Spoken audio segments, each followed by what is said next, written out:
Já imaginou um mundo onde você não pode discordar, tipo, discordar da opinião dominante, sabe? E isso te custa emprego, amigos, até a família. Parece até distopia, né? Mas esse é o tema central do livro Um Momento Autoritário, do Ben Shapiro. A gente vai dissecar essa obra hoje aqui no Entre Linhas e Bytes. Isso aí, a gente mergulha no universo da literatura sempre com um olhar crítico e atento aos desafios do nosso tempo. Eu sou o Ingrid, para quem está chegando agora, se curte nosso trabalho, compartilha o Entre Linhas e Bytes com os amigos, manda sugestões de livros, sua participação é super importante pra gente. E eu sou a Luciane. Aqui no Entre Linhas e Bytes, a gente vai além das palavras, conectando o que lemos com a realidade. E hoje o desafio é grande. O momento autoritário toca a ferida, né? Provoca um debate urgente sobre liberdade de expressão, censura, o papel das instituições, tudo isso na sociedade moderna. E o Shapiro vai direto ao ponto. Já começa argumentando que a gente está vivendo um momento de autoritarismo social e culpa a esquerda por isso. Os exemplos da mídia, universidades, Hollywood, até empresas, para ilustrar o argumento. Mas antes de a gente mergulhar a cabeça, acho importante a gente conhecer um pouco do autor, né? Para entender de onde ele vem. O que você acha? Com certeza. É fundamental entender o contexto do autor. Ben Shapiro é um comentarista político, conservador americano, escritor, colunista, advogado também. Nossa, quanta coisa. Ele é conhecido pelas opiniões fortes e por um estilo de debate bem rápido. Ele critica muito a esquerda americana e o que ele chama de cultura woke. Então, ter essa bagagem em mente é essencial quando a gente lê O Momento Autoritário. Faz todo sentido. Sabendo quem é o Ben Shapiro, vamos entender o que ele chama de um momento autoritário. Afinal, o que ele quer dizer com essa expressão? Você pode nos guiar por esse labirinto, Luciane? Claro, Shapiro argumenta que a esquerda americana, por dominar cada vez mais as instituições, tipo mídia e universidades, está impondo uma agenda autoritária que acaba sufocando a liberdade de expressão e busca silenciar qualquer um que discorde. Caramba. Para ele, discordar do discurso dominante virou uma forma de violência, o que leva à censura, ao cancelamento, até à perseguição, um cenário bem pesado. Sim, bastante. E ele dá exemplos para sustentar essa tese. Afinal, não é só jogar a ideia no ar, né? É uma acusação séria que você encontrou no livro. Ele não economiza nos exemplos, não. Cita casos de demissões por divergências políticas, censura nas redes sociais, fala da manipulação da mídia, doutrinação ideológica em universidades e uso da política identitária para dividir a sociedade. É como se ele estivesse construindo um painel, sabe? Mostrando como essa agenda autoritária, na visão dele, se manifesta em várias áreas. E essa tal nova classe dominante que ele fala, quem são esses personagens? Ele descreve essa nova classe dominante como uma elite progressista, formada em universidade de ponta. Agora eles ocupam cargos importantes, né? Na mídia, academia, política, empresas. Segundo ele, essa elite usa a influência para promover essa agenda progressista.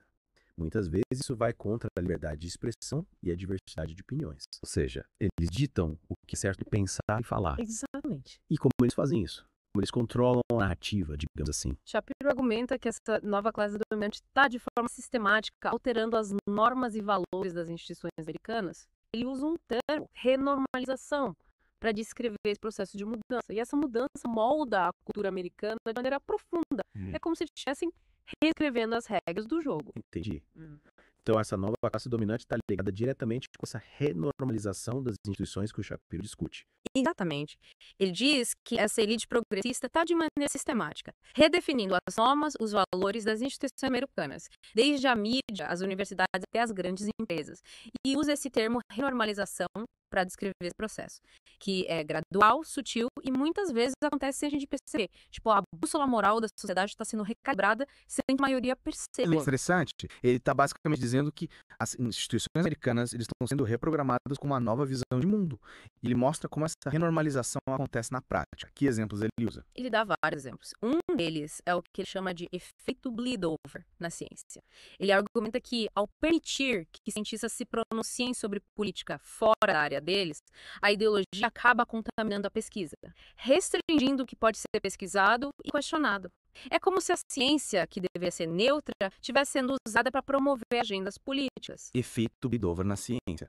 Você pode dar exemplos concretos para a gente visualizar melhor essa ideia. Ele usa exemplos da cobertura da pandemia de Covid-19 e dos protestos Black Lives Matter para ilustrar como a ciência, na visão dele, foi distorcida para fins políticos. Shapiro argumenta que, nesses casos, muitos cientistas, especialistas em saúde, deixaram a objetividade científica de lado para defender posições políticas alinhadas com a esquerda. Então ele acha que, em alguns casos, a busca pela verdade científica foi contaminada por interesses políticos. É essa crítica que ele faz. E ele não se limita à ciência. Ele também analisa como as grandes empresas, buscando lucro e com medo da pressão da mídia e dos ativistas, se curvam à agenda da esquerda autoritária. Ou seja, ele amplia a crítica, incluindo o mundo corporativo. Então, para eles, as empresas também estão contribuindo para esse momento autoritário. De que forma? Ele argumenta que as grandes empresas muitas vezes promovem a censura e o cancelamento dentro das mesmas, por medo de represálias da mídia e de ativistas. Shapiro cita exemplos de empresas que demitiram funcionários por expressarem opiniões conservadoras ou que adotaram políticas alinhadas com a ideologia woke. Como ele explica essa mudança de postura das empresas? Elas sempre foram tão suscetíveis à pressão da esquerda. Shapiro argumenta que essa mudança se deve, em parte, à ascensão da nova classe dominante dentro das próprias empresas. Segundo ele, essa nova geração de executivos, influenciada pela cultura woke, está impondo essa agenda progressista nas empresas, através de treinamentos de diversidade, políticas de inclusão, códigos de conduta, por exemplo. Então, essa nova classe dominante está atuando em várias frentes. Na mídia, nas universidades, nas empresas. É como se fosse uma teia de influência. Exatamente. E ele vai além, usando a analogia da religião para descrever como a ideologia woke se manifesta. Ele fala da religiosidade woke, com seus dogmas, rituais, linguagem própria, intolerância a qualquer questionamento. Religiosidade woke, forte essa analogia. Pode explicar melhor. Ele diz que a ideologia woke está criando uma nova ortodoxia com seus próprios códigos morais, linguagem, rituais. E quem questiona essa ortodoxia é visto como um herege, um inimigo que precisa ser silenciado. É como se a cultura woke tivesse virado uma nova religião, com seus profetas, sacerdotes e inquisidores. Mídia tradicional, qual o papel dela nesse cenário? Ele critica a mídia tradicional por ter abandonado a busca pela imparcialidade. Diz que ela age em favor de uma agenda ativista. Para ele, a mídia deixou de ser um espaço de debate. Virou só um instrumento de propaganda. Isso de propaganda e intimidação. Ele cita a cobertura de eventos como os protestos de Ferguson e o ataque ao Capitólio como exemplos, na visão dele, que demonstram esse viés. Ou seja, para ele, a mídia não está só reproduzindo a ideologia woke, mas está ativamente promovendo essa agenda. Sim, ele acredita que a mídia está distorcendo a realidade para se alinhar com essa narrativa da esquerda autoritária. Ele acusa a mídia de usar técnicas de omissão de fatos, manipulação da linguagem, criação de narrativas tendenciosas para influenciar a opinião pública. Entendi. E as redes sociais, ele fala sobre isso também. Sim, ele dedica um bom espaço no livro para discutir as redes sociais. Argumenta que as plataformas, sob pressão da mídia e do governo, estão censurando vozes conservadoras e controlando o fluxo de informações para moldar a opinião pública.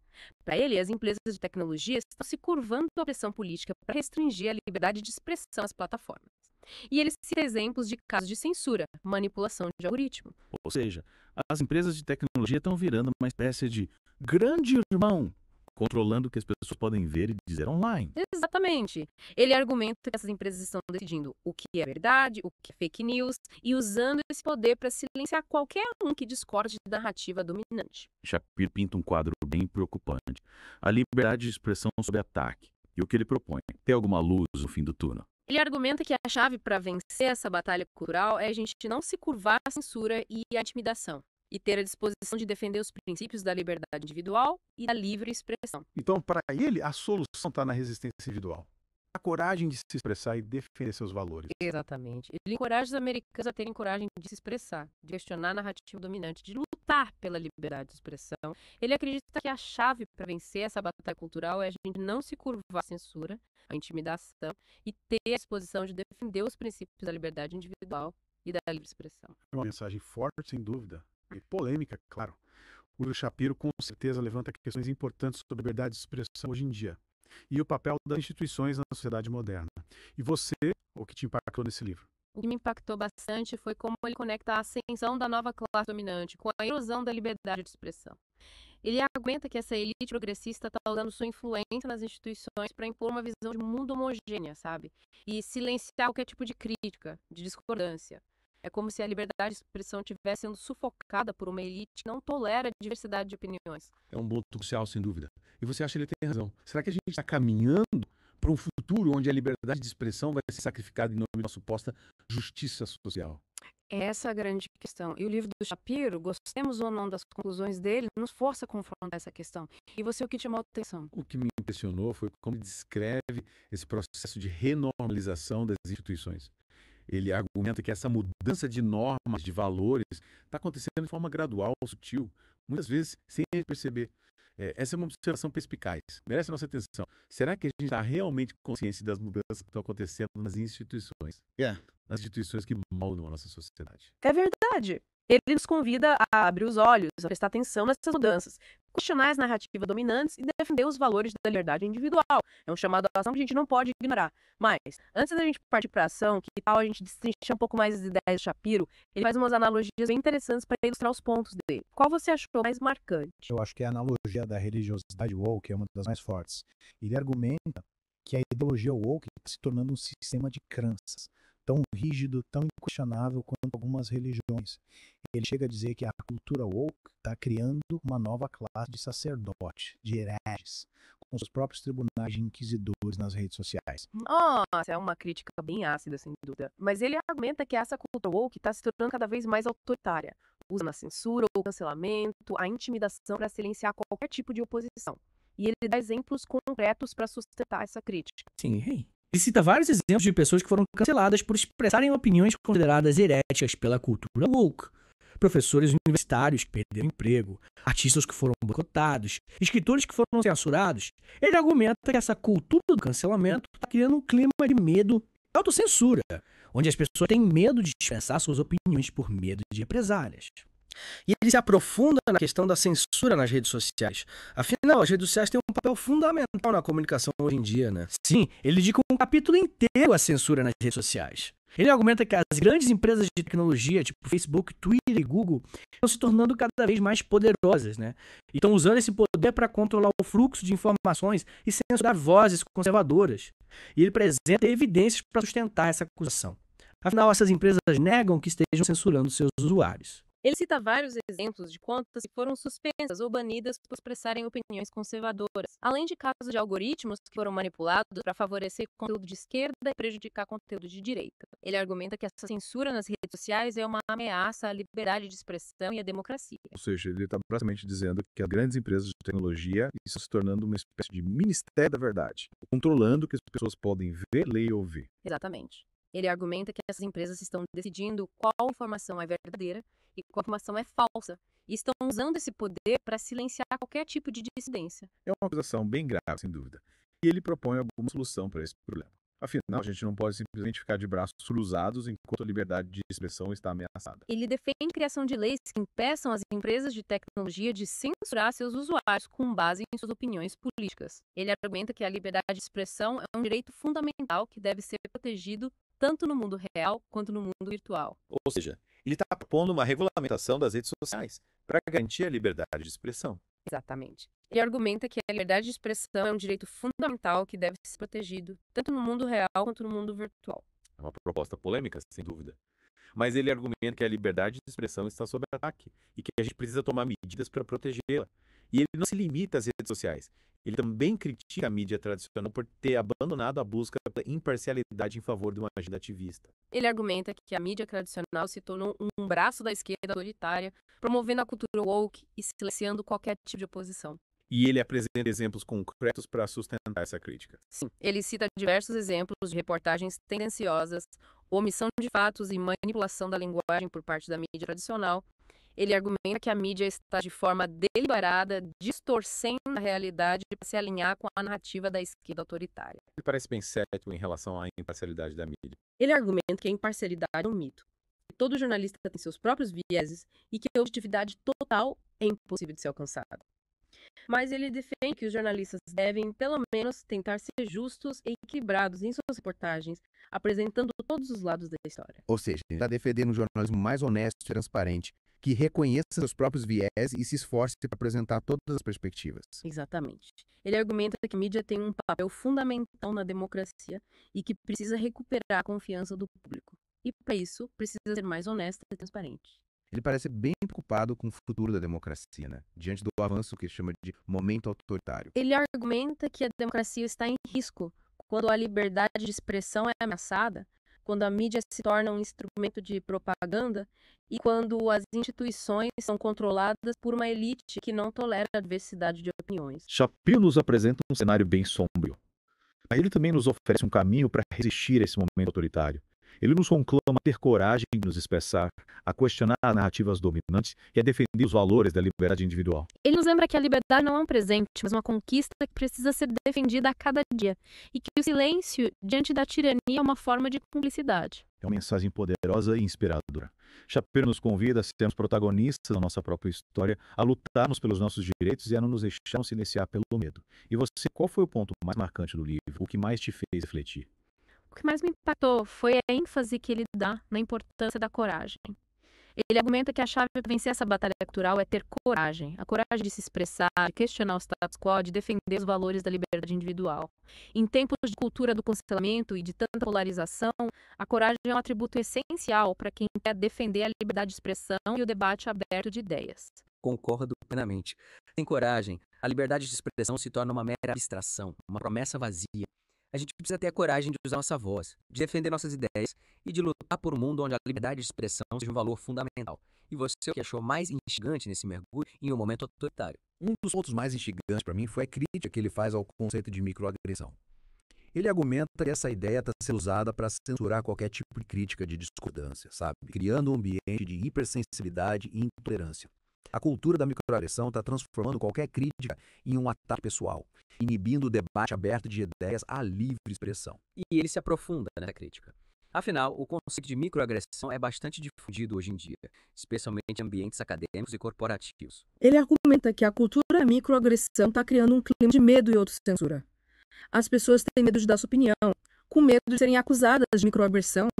Ele cita vários exemplos de casos absurdos, onde pessoas foram acusadas de microagressão por motivos banais, tipo, usar uma palavra incorreta ou fazer uma piada inapropriada. Ele parece bem crítico em relação a essa cultura da microagressão.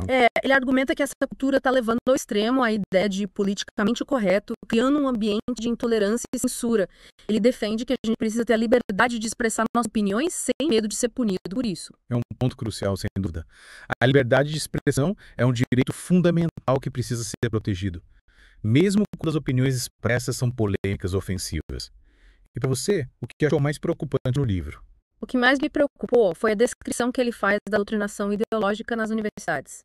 Ele argumenta que as universidades americanas estão cada vez mais dominadas pela esquerda e que os professores estão usando suas aulas para promover a cultura woke e doutrinar os alunos. E ele apresenta evidências para sustentar essa acusação. Afinal, a liberdade acadêmica é um princípio fundamental das universidades. Ele cita vários exemplos de casos onde professores foram censurados ou punidos por expressarem opiniões conservadoras, além de casos de universidades que adotaram políticas que restringem a liberdade de expressão nos campi. Ele argumenta que essa doutrinação ideológica nas universidades está criando uma geração de jovens intolerantes, fechados a novas ideias. É uma acusação bem séria, sem dúvida. Mas ele argumenta que as universidades americanas estão se tornando cada vez mais homogêneas em termos de ideologia e que essa homogeneidade está prejudicando a qualidade do ensino e da pesquisa. Ele defende que as universidades precisam ser espaços de debate aberto, livre, onde todas as ideias podem ser discutidas, debatidas sem medo de censura ou represália. Concordo plenamente. A universidade deve ser um espaço de livre debate, de confronto de ideias, não um centro de doutrinação ideológica. Mas, e para você, qual ponto do livro te deixou mais reflexivo? O que me deixou mais reflexiva foi a crítica do Shapiro ao papel das corporações nesse momento autoritário. Ele argumenta que as grandes empresas, por medo de represálias da mídia e de ativistas, estão se curvando à agenda da esquerda autoritária, promovendo a cultura woke e censurando qualquer tipo de oposição dentro delas mesmas. Essa é uma observação perspicaz, porque as empresas têm um poder enorme na sociedade moderna, né? E a adesão delas à cultura woke pode ter um impacto muito grande na cultura como um todo. É um ponto crucial, sem dúvida. Ele argumenta que as corporações estão se tornando cada vez mais poderosas, né? E que estão usando esse poder para impor sua própria visão de mundo. Muitas vezes, em detrimento da liberdade individual e da diversidade de opiniões. Ele cita vários exemplos de empresas que demitiam funcionários por expressarem opiniões conservadoras, além de casos de empresas que adotaram políticas internas que restringem a liberdade de expressão de seus funcionários. Ele argumenta que a cultura corporativa woke está criando um clima de medo e autocensura, onde as pessoas têm medo das suas opiniões, com medo de perder o emprego. Shapiro pinta um quadro bem sombrio da influência da cultura woke nas corporações. Ele argumenta que essa cultura está transformando as corporações em agentes da esquerda autoritária, promovendo censura ou cancelamento, a uniformização de pensamento. Ele defende que as corporações precisam ser mais neutras em termos de ideologia, respeitando a liberdade de expressão de seus funcionários e clientes. Concordo. As corporações têm um papel importante na sociedade, mas não devem se tornar instrumentos de doutrinação ideológica. Para você, qual ponto do livro te deixou mais indignado? O que mais me indignou foi a descrição que ele faz da manipulação da linguagem pela esquerda autoritária. Ele argumenta que a esquerda está constantemente criando novos termos, redefinindo palavras antigas, de forma a controlar o debate público e impor sua própria visão de mundo. Essa manipulação da linguagem é uma forma sutil, mas poderosa, de censura, de controle social. Ele se aprofunda nessa crítica. Afinal, a linguagem está em constante evolução, né? É natural que novas palavras surjam e que o significado de palavras antigas se modifique com o tempo. Ele argumenta que a esquerda está manipulando a linguagem de forma deliberada, com o objetivo de silenciar a oposição e promover sua própria agenda. Ele cita vários exemplos de palavras que foram sequestradas pela esquerda e que agora têm um significado completamente diferente do seu significado original. Ele defende que a gente precisa ter cuidado com essa manipulação da linguagem e que a gente precisa usar as palavras com precisão, de forma a garantir a clareza e a honestidade no debate público. Concordo. A linguagem é uma ferramenta poderosa e a gente precisa usá-la com responsabilidade. Mas e para você, qual ponto do livro te deixou mais esperançoso? Apesar de apresentar um cenário bem preocupante, Shapiro não é totalmente pessimista. Ele acredita que ainda é possível reverter esse momento autoritário e que a chave para essa reversão é a ação individual. Ele nos conclama a ter coragem de nos expressar, a questionar as narrativas dominantes e a defender os valores da liberdade individual. Essa mensagem de esperança, de empoderamento, é o que deixou mais esperançosa. É uma mensagem inspiradora, sem dúvida. Ele nos lembra que a liberdade não é um presente, mas uma conquista que precisa ser defendida a cada dia. E que cada um de nós tem um papel a desempenhar nessa luta pela liberdade de expressão e pela democracia. E você, o que achou mais interessante nesse mergulho em um momento autoritário? Um dos pontos mais interessantes para mim foi a análise que ele faz da cultura do vitimismo. Ele argumenta que a esquerda está incentivando as pessoas a se enxergarem como vítimas e que essa cultura do vitimismo está sendo usada para justificar a censura, o cancelamento e a intolerância. Ele defende que a gente precisa ter uma visão mais realista e madura de nós mesmos, reconhecendo que somos responsáveis por nossas próprias escolhas, nossas próprias ações, e que a gente não pode culpar os outros por nossos problemas. É um ponto crucial, sem dúvida. A cultura do vitimismo está se tornando cada vez mais presente na sociedade moderna e o Shapiro nos alerta para os perigos dessa cultura. Ele argumenta que a vitimização constante leva à infantilização, à irresponsabilidade, à fragilidade emocional. Ele defende que a gente precisa ter uma postura mais resiliente, mais proativa diante dos desafios da vida, assumindo a responsabilidade pelas nossas próprias escolhas e buscando soluções para nossos problemas. Concordo. A vitimização constante impede a gente de crescer, de aprender, de evoluir. A gente precisa ter coragem de enfrentar os nossos desafios, de buscar soluções para os nossos problemas. E para você, qual ponto do livro te deixou mais curioso? Acho que a parte que mais me deixou curioso foi quando ele fala sobre a guerra cultural que está acontecendo na sociedade americana. Ele argumenta que essa guerra cultural é uma batalha entre duas visões de mundo completamente opostas e que essa batalha está sendo travada em várias frentes. Na mídia, nas universidades, nas artes, na política e até mesmo nas relações interpessoais. E ele se aprofunda nessa análise da guerra cultural. Afinal, o conceito de guerra cultural é bastante polêmico, né? Alguns críticos argumentam que essa ideia é exagerada e que não existe uma guerra cultural de fato. Ele argumenta que essa guerra cultural é real e que está tendo um impacto profundo na sociedade americana. Ele cita diversos exemplos de conflitos que ilustram essa guerra cultural, como temas sobre o aborto, o casamento entre pessoas do mesmo sexo, a imigração, a liberdade religiosa, a questão racial. E ele se posiciona claramente nessa guerra cultural. Afinal, ele é um comentarista político conservador e é natural que ele tenha suas próprias opiniões sobre esses temas. Sim, ele se posiciona claramente nessa guerra cultural. Ele defende os valores da liberdade individual, da livre iniciativa, da responsabilidade pessoal e do governo limitado. Ele critica a esquerda por promover o que ele considera uma agenda autoritária e coletivista, que ameaça os valores da liberdade e da democracia. Ou seja, ele está basicamente dizendo que essa guerra cultural é uma batalha entre a liberdade e o autoritarismo. Exatamente. Ele argumenta que a esquerda está promovendo uma agenda que visa controlar todos os aspectos da vida das pessoas, enquanto a direita defende a liberdade individual e a autonomia. Ele acredita que essa guerra cultural é a luta mais importante do nosso tempo e que o futuro da liberdade e da democracia está em jogo. É uma visão bem dramática da realidade, sem dúvida. Mas ele argumenta que essa guerra cultural é real e que está tendo consequências sérias para a sociedade americana. E ele nos conclama a tomar partido nessa batalha, a defender os valores da liberdade, a lutar contra o avanço do autoritarismo. E para você, o que achou mais importante nesse mergulho em um momento autoritário? Acho que o ponto mais importante do livro é o chamado a ação que ele faz no final. Ele nos conclama a ação que ele faz no final. Ele nos conclama a ter coragem para uma conquista que precisa ser defendida a cada dia.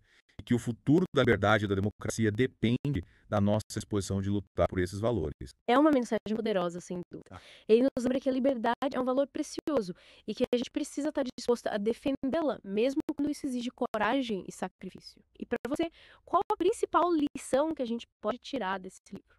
Acho que a principal lição que a gente pode tirar desse livro é a importância de defender a liberdade de expressão, mesmo quando discordamos das opiniões expressas. A liberdade de expressão é a base de uma sociedade livre e democrática. A gente precisa protegê-la a todo custo. Mesmo quando as opiniões expressas são ofensivas, polêmicas ou até mesmo perigosas, a censura nunca é a solução. A melhor forma de combater as más ideias é com boas ideias, com argumentos racionais, com evidências. Ele nos conclama a ter a coragem de participar desse debate, de defender as nossas ideias e de lutar por um mundo onde a liberdade de expressão seja um valor fundamental. Concordo plenamente. A liberdade de expressão é um direito fundamental que precisa ser protegido a todo custo. E ele nos lembra que a liberdade não é um presente, mas uma conquista que precisa ser defendida a cada dia. E que o futuro da liberdade e da democracia depende da nossa disposição de lutar por esses valores. Exatamente. Mas e você, o que achou mais intrigante nesse mergulho em um momento autoritário? Qual ponto do livro te deixou mais curioso? Um dos pontos mais instigantes para mim foi a análise que ele faz da cultura do vitimismo. Ele argumenta que a esquerda está incentivando as pessoas a se enxergarem como vítimas e que essa cultura do vitimismo está sendo usada para justificar a censura, o cancelamento e a intolerância. Ele defende que a gente precisa ter uma visão mais realista e madura de nós mesmos, reconhecendo que somos responsáveis pelas nossas próprias escolhas, pelas nossas próprias ações. E que a gente não pode culpar os outros pelos nossos problemas. É um ponto crucial, sem dúvida. A cultura do vitimismo está se tornando cada vez mais presente na sociedade moderna e o Shapiro nos alerta para os perigos dessa cultura. Ele argumenta que a vitimização constante leva à infantilização, à irresponsabilidade, à fragilidade emocional. Ele defende que a gente precisa ter uma postura mais resiliente, mais proativa diante dos desafios da vida, assumindo a responsabilidade pelas nossas próprias escolhas e buscando soluções para os nossos problemas. Ele faz um chamado à responsabilidade individual, à superação da vitimização e ao enfrentamento dos desafios da vida de forma proativa. Exatamente. Ele acredita que a superação da cultura do vitimismo é essencial para a construção de uma sociedade mais justa, livre e próspera.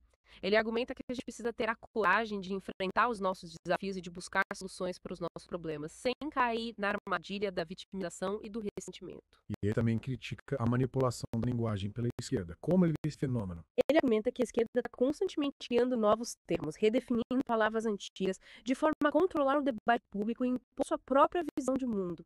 Ele acredita que essa manipulação da linguagem é uma forma sutil, mas poderosa de censura e de controle social, pois distorce o significado das palavras e impede a comunicação clara e honesta.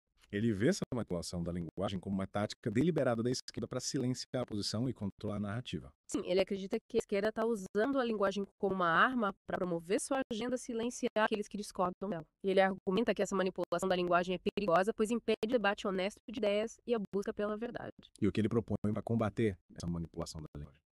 Ele defende que a gente precisa ter cuidado com essa manipulação da linguagem e que a gente precisa usar as palavras com precisão, de forma a garantir a clareza e a honestidade no debate público. Ele nos convida a questionar o significado das palavras, a buscar definições precisas e a não aceitar parcialmente as novas definições impostas pela esquerda. Ou seja, ele nos convida a sermos mais críticos em relação à linguagem que usamos e a não nos deixarmos manipular por aqueles que tentam controlar o debate público através da distorção do significado das palavras. Exatamente. Ele acredita que a linguagem precisa ser usada de forma clara, precisa e honesta para que a gente possa ter um debate público produtivo e encontrar soluções reais para os problemas da sociedade. E ele se aprofunda na questão da guerra cultural, que, segundo ele, está acontecendo na sociedade americana. O que ele quer dizer com guerra cultural? Ele argumenta que essa guerra cultural é uma batalha entre duas visões de mundo completamente opostas. Uma batalha que está sendo travada em várias frentes. Na mídia, nas universidades, nas artes, na política e até mesmo nas relações interpessoais. Ele acredita que essa guerra cultural é real e que está tendo um impacto profundo na sociedade americana, dividindo o país e criando um clima de polarização e intolerância. E ele se posiciona claramente nessa guerra cultural. Afinal, ele é um comentarista político conservador e é natural que ele tenha suas próprias opiniões sobre os temas que dividem a sociedade americana. Sim, ele se posiciona claramente nessa guerra cultural. defendendo os valores da liberdade individual, da livre iniciativa, da responsabilidade pessoal e do governo limitado. Ele critica a esquerda por promover o que ele considera uma agenda autoritária e coletivista, que ameaça os valores da liberdade e da democracia. Ele acredita que a esquerda está impondo sua agenda através da força, da coerção. E aí, pessoal, prontos para continuar nossa imersão em um momento autoritário. Na primeira parte, a gente explorou a crítica do Ben Shapiro à esquerda americana, que ele acusa de estar impondo uma agenda autoritária, sabe?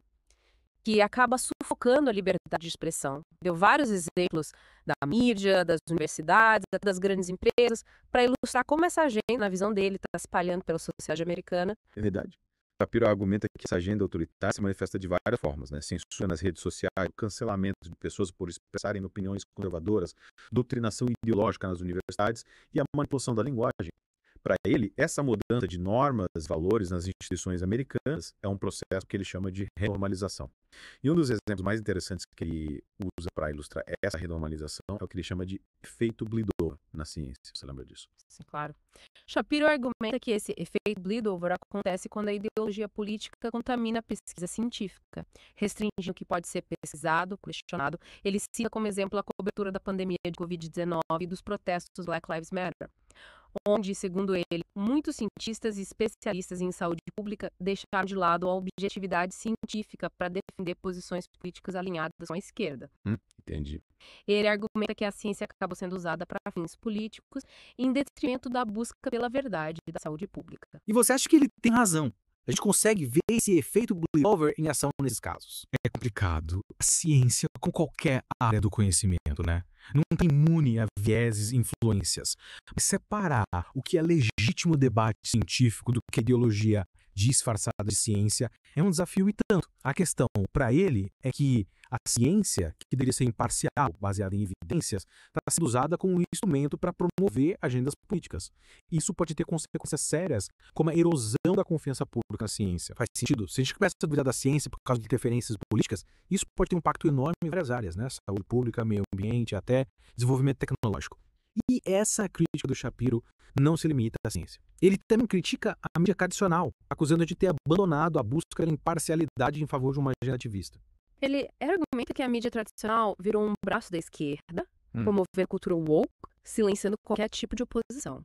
Ele acusa a mídia de usar técnicas de omissão de fatos, manipulação da linguagem, criação de narrativas tendenciosas para influenciar a opinião pública. Ele defende um jornalismo mais honesto e transparente, que reconheça seus próprios vieses, sabe?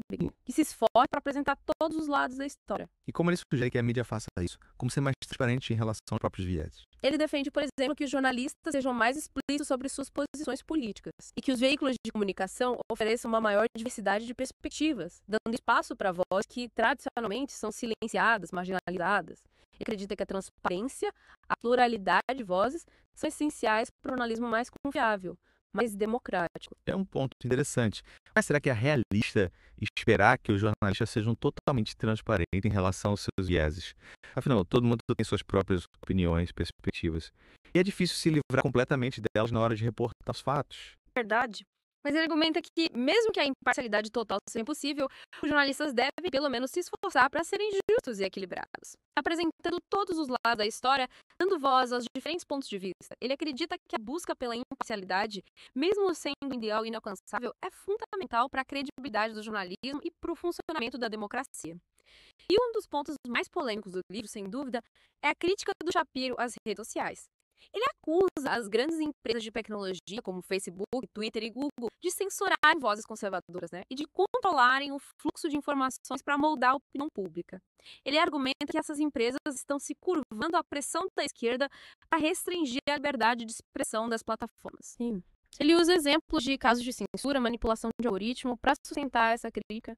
Ele argumenta que as grandes empresas de tecnologia estão se tornando cada vez mais poderosas, e estão usando esse poder para controlar o que as pessoas podem ver, ler e ouvir online. Ele chega a comparar essas empresas a um Ministério da Verdade, tipo no livro 1984 do George Orwell, decidindo que é verdade, que é fake news, e usando esse poder para silenciar qualquer um que discorde da narrativa do dominante. É uma acusação forte. Ele está dizendo que essas empresas estão manipulando a realidade e controlando o acesso à informação. Sim, ele acredita que as grandes empresas de tecnologia estão usando seu poder para moldar a opinião pública e para censurar vozes que discordam, que são dissidentes.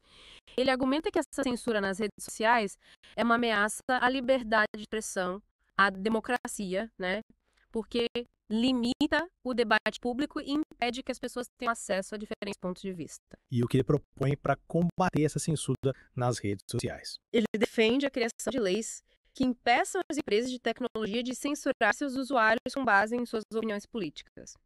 Ele argumenta que a liberdade de expressão é um direito fundamental que precisa ser protegido, tanto no mundo real quanto no mundo virtual. Mas como garantir que essa regulamentação não seja usada para censurar outros tipos de conteúdo, tipo discurso de ódio ou incitação à violência, onde fica esse limite entre proteger a liberdade de expressão e proteger pessoas de abuso da violência online? É uma questão complexa, sem dúvida. E ele reconhece a dificuldade de encontrar um equilíbrio entre a liberdade de expressão e a necessidade de proteger as pessoas de abusos da violência online. Mas ele argumenta que a situação atual, onde as empresas de tecnologia têm poder quase absoluto para censurar os usuários, é insustentável e que a gente precisa encontrar uma forma de regulamentar esse poder. E você, o que acha?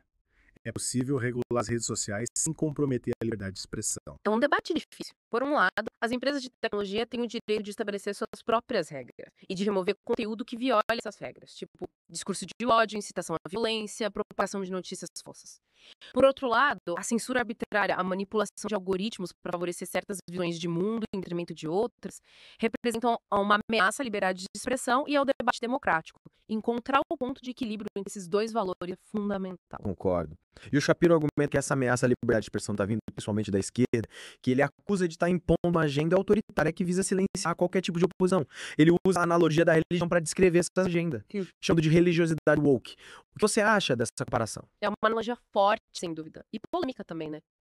Mas ele argumenta que a cultura woke está se tornando um sistema de crenças, tipo, inquestionável. Os seus dogmas, rituais e linguagem própria. E qualquer um que questione essa religião é visto como um herege, um inimigo que precisa ser silenciado.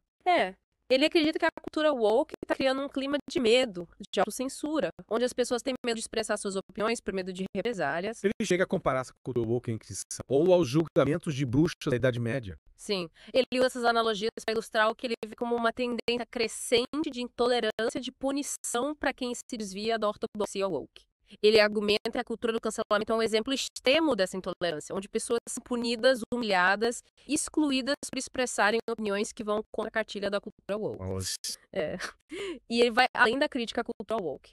Ele também critica o que ele chama de nova classe dominante, uma elite progressista que, segundo ele, está usando sua influência nas instituições para impor sua visão de mundo e silenciar qualquer tipo de discordância. Quem são esses personagens na visão dele? Ele descreve essa nova classe dominante como sendo formada, em grande parte, por graduados em universidades de ponta, que ocupam cargos de influência na mídia, na academia, na política, no mundo corporativo. Ele argumenta que essa elite progressista está promovendo uma agenda autoritária, coletivista, que ameaça os valores da liberdade individual e da livre iniciativa. Ele argumenta que essa nova classe dominante está promovendo uma agenda que visa controlar todos os aspectos da vida das pessoas. Tipo, de tal que as pessoas podem pensar, dizer, fazer. Exatamente. Ele acredita que essa elite progressista está usando sua influência para moldar a sociedade de acordo com a visão de mundo dele, sabe? Sem levar em consideração a diversidade de opiniões, a liberdade individual. E as universidades, qual o papel delas nesse momento autoritário na visão do Shapiro? Ele é bem crítico em relação às universidades americanas, que ele acusa de estarem doutrinando os estudantes com a ideologia woke, né? Ele argumenta que as universidades estão se tornando cada vez mais homogêneas em termos de ideologia e que essa homogeneidade está prejudicando a qualidade do ensino e da pesquisa. Eu acho que as universidades estão virando fábricas de pensamento único. Elas estão deixando de lado a busca pela verdade, o debate aberto de ideias, para se tornarem centros de doutrinação ideológica. Exatamente. Ele acredita que a universidade deveria ser um espaço de livre debate, de confronto de ideias, onde todas as perspectivas podem ser exploradas, debatidas, sem medo de censura e de represália. Ele argumenta que essa doutrinação ideológica nas universidades está criando uma geração de jovens intolerantes, fechados a novas ideias, o que é prejudicial para o futuro da sociedade. Ele critica o papel das comparações nesse momento autoritário. Como ele vê a atuação das empresas nesse cenário? Ele argumenta que as grandes empresas, por medo de represálias da mídia, dos ativistas, estão se curvando à agenda da esquerda autoritária, promovendo a cultura woke, censurando qualquer tipo de oposição dentro das mesmas. Ele critica essa cultura corporativa woke por criar um clima de medo, de autocensura, onde as pessoas têm medo de expressar suas opiniões, com medo de perder um emprego. Ele vê as corporações como cúmplices da cultura woke. impulsionando a censura, a uniformização do pensamento. Sim, ele argumenta que as grandes empresas, ao invés de defenderem a liberdade de expressão, a diversidade de opiniões, estão se tornando agentes da cultura woke, promovendo a censura, o cancelamento, a uniformização de pensamento. E qual a solução que ele propõe para esse problema? Como as empresas podem se livrar dessa cultura corporativa woke, na visão dele? Ele defende que as corporações precisam ser mais neutras em termos de ideologia, respeitando a liberdade de expressão de seus funcionários, de seus clientes. Ele acredita que as empresas devem se concentrar em seus negócios, sabe? Evitar tomar posições políticas que possam alienar a parte de seus clientes e funcionários. Entendi. E, além da crítica às corporações, Shapiro também critica o que ele chama de cultura do vitimismo. O que ele quer dizer com isso? Ele argumenta que a esquerda está incentivando as pessoas a se verem como vítimas, né? E que essa cultura do vitimismo está sendo dada para justificar a censura, o cancelamento, a intolerância. Ele acredita que essa cultura está criando uma geração de pessoas frágeis, hipersensíveis, incapazes de lidar com o confronto de ideias. Ou seja, ele acredita que a cultura do vitimismo está minando a resiliência das pessoas, tornando elas mais suscetíveis a se sentirem ofendidas, a recorrer à censura, ao cancelamento, para silenciar aqueles que discordam delas. Exatamente. Ele argumenta que a gente precisa ter uma visão mais realista, mais madura de nós mesmos, né? Reconhecendo que somos responsáveis pelas nossas próprias escolhas, pelas nossas próprias ações. Que a gente não pode culpar os outros pelos nossos problemas. Ele faz um chamado à responsabilidade individual, à superação da vitimização, e ao enfrentamento dos desafios da vida de forma proativa. Exatamente. Ele acredita que a superação da cultura do vitimismo é essencial para construir uma sociedade mais justa, mais livre e mais próspera. Ele argumenta que a gente precisa ter coragem de enfrentar os nossos desafios, buscar soluções para os nossos problemas, sem cair na armadilha da vitimização, do ressentimento. Ele também critica a manipulação da linguagem pela esquerda. Como ele vê esse fenômeno? Ele argumenta que a esquerda está constantemente criando novos termos, redefinindo palavras antigas para controlar o debate público, para impor sua visão de mundo. Ele acredita que essa manipulação da linguagem é uma forma sutil, mas poderosa de censura, de controle social, porque distorce o significado das palavras, impede a comunicação clara, honesta. Ele vê essa manipulação da linguagem como uma tática deliberada da esquerda, para silenciar a oposição, controlar a narrativa. Sim, ele acredita que a esquerda está usando a linguagem como uma arma para promover sua agenda e silenciar quem discorda dela. Ele argumenta que essa manipulação da linguagem é perigosa porque impede o debate honesto de ideias, a busca pela verdade. E o que ele propõe para combater essa manipulação da linguagem? Ele defende que a gente precisa ter cuidado com essa manipulação da linguagem, que a gente precisa usar as palavras com precisão de forma a garantir a clareza e honestidade no debate público. Ele nos convida a questionar o significado das palavras, a buscar definições precisas, a não aceitar passivamente as novas definições impostas pela esquerda. Ou seja, ele nos convida a sermos mais críticos em relação à linguagem que a gente usa, né? A não nos deixarmos manipular por aqueles que tentam controlar o debate público através da distorção do significado das palavras. Exatamente. Ele acredita que a linguagem precisa ser usada de forma clara, precisa, honesta, para a gente poder ter um debate público produtivo, encontrar soluções reais para os problemas da sociedade. E ele se aprofunda na questão da guerra cultural que, segundo ele, está acontecendo na sociedade americana. O que ele quer dizer com guerra cultural? Ele argumenta que essa guerra cultural é uma batalha entre duas visões de mundo completamente opostas. Uma batalha que está sendo travada em várias frentes, né? Na mídia, nas universidades, nas artes, na política e até mesmo nas relações interpessoais. Ele acredita que essa guerra cultural é real, que ela tem um impacto profundo na sociedade americana, dividindo o país, criando um clima de polarização e de intolerância. E ele se posiciona claramente nessa guerra cultural. Afinal, ele é um comentarista político conservador e é natural que ele tenha suas próprias opiniões sobre os temas que dividem a sociedade americana. Sim, ele se posiciona claramente nessa guerra cultural, defendendo os valores da liberdade individual, da livre iniciativa, da responsabilidade pessoal e do governo limitado. Ele critica a esquerda por promover o que ele considera uma agenda autoritária, coletivista, que ameaça os valores da liberdade e da democracia. Ele acredita que a esquerda está impondo sua agenda através da força, da coerção. A gente explorou as críticas sobre a esquerda americana. Como ele acha que essa agenda se manifesta em várias áreas, né? Censura nas redes sociais, cultura do cancelamento, doutrinação nas universidades e manipulação da linguagem. Ele argumenta que essa agenda está sendo impulsionada por uma nova classe dominante, né, composta por uma elite progressista que domina as instituições e usa sua influência para impor a visão de mundo, silenciando qualquer oposição.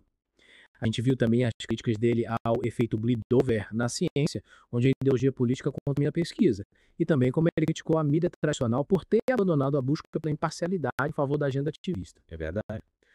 Mas agora que já explorou os pontos principais do livro, a pergunta que fica é: qual o impacto real de um momento autoritário? Que tipo de reações esse livro gerou? O livro gerou reações intensas e diversas, como era de se esperar, né? Algumas pessoas elogiaram o livro por expor o que elas consideram ser uma ameaça real à liberdade, enquanto outras criticaram Shapiro por exagerar, por demonizar a esquerda. E quais as principais críticas? O que os críticos dele apontam como falhas? Alguns acusam Shapiro de usar falácias, de distorcer fatos, de criar uma narrativa conspiratória para demonizar os oponentes políticos. Apontam, por exemplo, para a falta de evidências concretas para sustentar algumas das alegações mais polêmicas, como a ideia de uma agenda autoritária orquestrada pela esquerda. Então, para esses críticos, o Shapiro estaria criando um espantalho, exagerando os perigos da esquerda para assustar os leitores e promover sua própria agenda. Exatamente.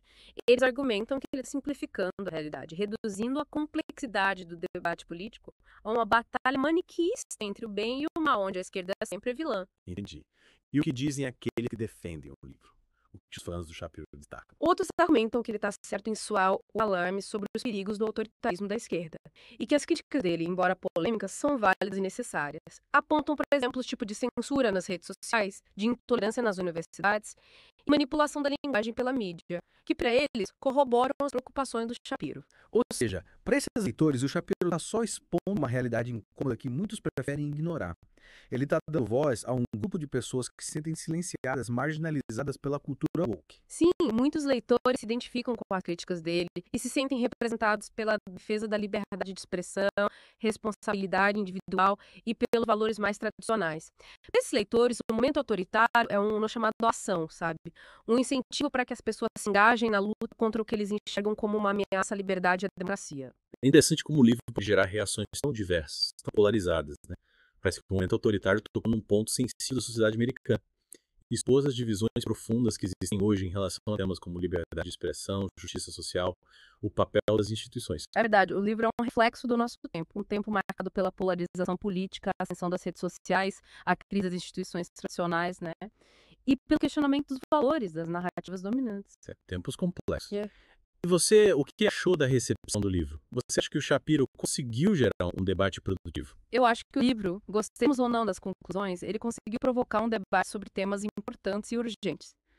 O Shapiro, ao expor suas ideias de forma tão contundente, tão polêmica, forçou as pessoas a se posicionarem, a questionar suas próprias crenças e a repensar os rumos da sociedade. Concordo. O Momento Autoritário é um daqueles livros que não deixam ninguém indiferente. Ele provoca, desafia, nos convida a pensar criticamente. E acho que esse é o grande mérito do livro, independentemente de concordar ou não com o Shapiro. Com certeza. Ele coloca a gente diante de um espelho, mostrando as rachaduras, as tensões que existem na sociedade hoje em dia. Ele nos convida a refletir sobre os desafios da liberdade, da democracia, da convivência em uma sociedade tão plural, tão complexa. Um convite à reflexão que a gente não pode ignorar, né? Afinal, o futuro da liberdade, da democracia, depende da nossa capacidade de dialogar, de debater, de buscar soluções para os desafios que a gente enfrenta. E você? O que tira de tudo isso? Qual a principal lição que você leva desse mergulho em um momento autoritário? A principal lição é a gente manter a mente aberta, questionar as narrativas dominantes e buscar a verdade por nós mesmos. Em um mundo cada vez mais polarizado, manipulado pela informação, é fundamental a gente desenvolver o senso crítico, a capacidade de analisar as informações de forma independente, sabe? Formar nossas próprias opiniões. É verdade. E essa é a melhor forma de honrar o legado do livro, independentemente de concordarmos ou não com as ideias do Shapiro. O importante é que o livro nos provocou a pensar, a questionar, a debater. E que esse debate continue de forma honesta, respeitosa e construtiva. Exatamente. Afinal, a liberdade de pensar, de questionar, de discordar é o que nos torna humanos, né? E nos permite construir um futuro melhor. É isso aí, pessoal. Esperamos que vocês tenham gostado desse mergulho em um momento autoritário. Continue acompanhando o Entre Linhas e Bytes para mais discussões instigantes sobre os livros que moldam o nosso mundo. Até a próxima. E lembrem-se, a leitura crítica e o debate de ideias são armas poderosas contra qualquer forma de autoritarismo.